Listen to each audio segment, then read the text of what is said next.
in this clip, you see my first follow of the trip for Wisconsin when we got up there. This is like the first morning that we're actually up there. Right at the tail end, as I go into the L turn, I saw a fish tail very clearly, and then go into the figure eight to see if I can get that fish to react, because she followed very close in the low light conditions. Normally they turn away much earlier than that in the clear water after seeing the boat. But you can see me taking some time with the figure eight there. She didn't react to that. So now what I'm doing is switching to a follow-up bait. I've heard from a lot of people that big plastic is a good follow-up bait in any situation for muskie. I've also seen that some people use glide baits in order to target those fish if you don't get that initial reaction. So if you see a fish, it's very important to always go back after that fish, because you never know, they might still be hanging in the area and still be ready to feed. Unfortunately for me, this one was not.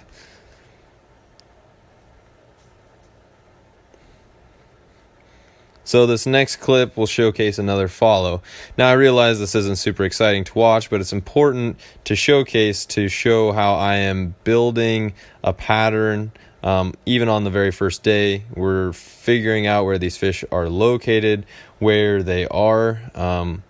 These fish were in transition, coming off of the post spawn, moving to their summer locations, or even some of them moving out a little deeper from those spots where they would normally summer with the rising water temperatures and the warmer weather that we experienced throughout the trip.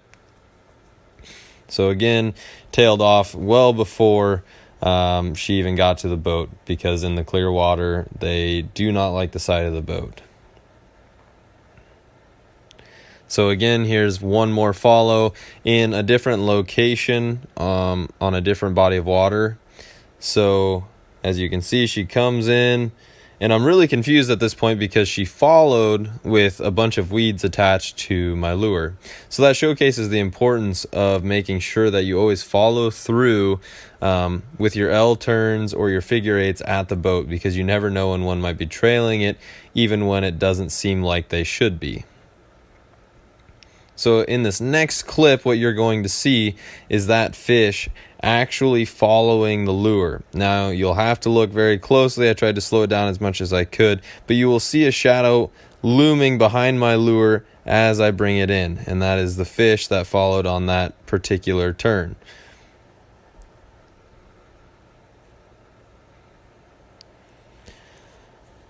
All right, so this is my first fish of the day. Now, it is definitely not a muskie, but what's really nice about this lake is there are also pike in it, and sometimes the pike really help to break the monotony and the normal cycles of muskie fishing, which is just a lot of casting and a lot of patience. So in this clip, you see me catch a bass. Now, again, this kind of highlights the aggression of some of these northern strain of largemouth species. I mean, this bass is probably 11 or 12 inches total, and it hit an 8-inch musky swim bait. I mean, I don't know what this bass's plan was when it hit this lure, but you can see the size comparison right there in the clip. Kind of ridiculous.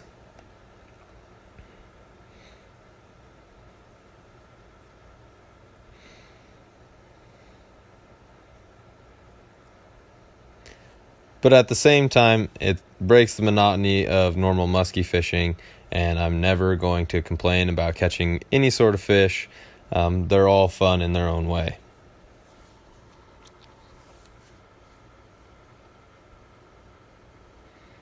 And quick release and clip. So yeah, it's kind of the long story short there, even though it's still kind of a long story.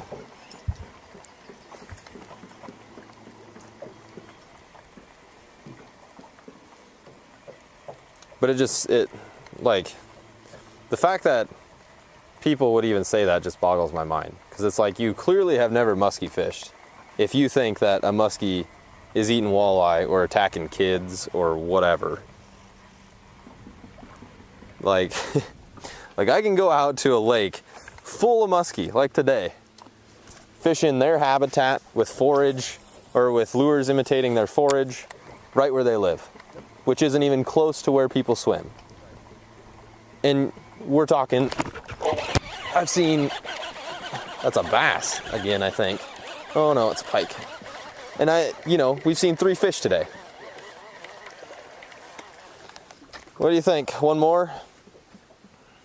He's borderline, but. Yeah, he's pretty little. I don't think he was winning. He's littler than I thought. We'll just, I'll do the pliers.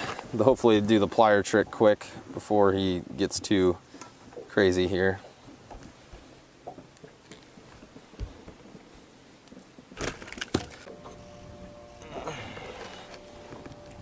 Oh, you stinker.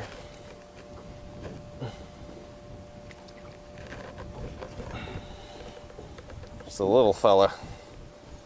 Good eater though.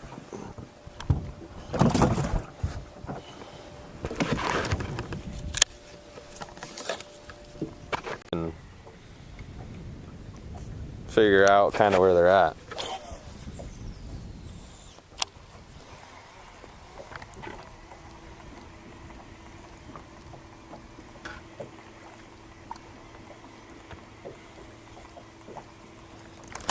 There's a good one.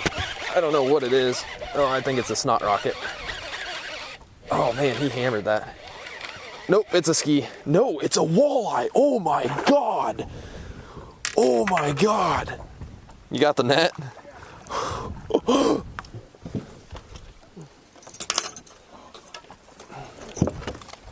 Jesus.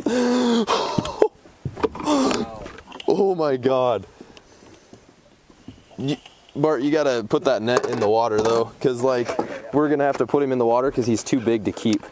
He's outside of the slot. But we're gonna get some pictures of this guy. Holy shit. Pliers. Let's get the bump.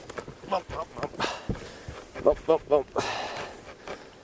Oh, he's not as big as I thought. 23. Also get it. He's thick fish. Oh, that's fine, yeah.